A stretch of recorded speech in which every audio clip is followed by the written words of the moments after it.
In question 3a part 1, we're given a Feynman diagram and asked to state the type of interaction and name the exchange particle. Well, the Feynman diagram shows two electrons repelling each other due to electromagnetic forces. The exchange particle of electromagnetic forces is the photon. In part 2, we need to state two quantities other than energy and momentum that will be conserved in this interaction.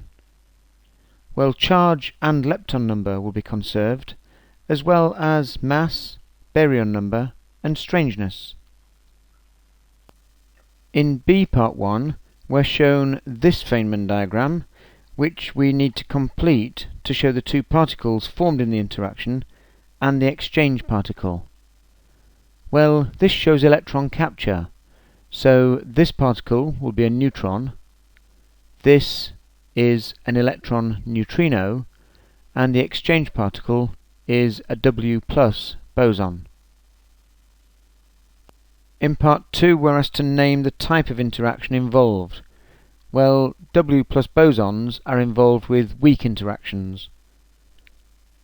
In part 3, we're told energy and momentum are conserved, but we need to state two other quantities that are conserved and show how this is. Well, first I'll do an equation with the proton gaining an electron to produce a neutron and a neutrino.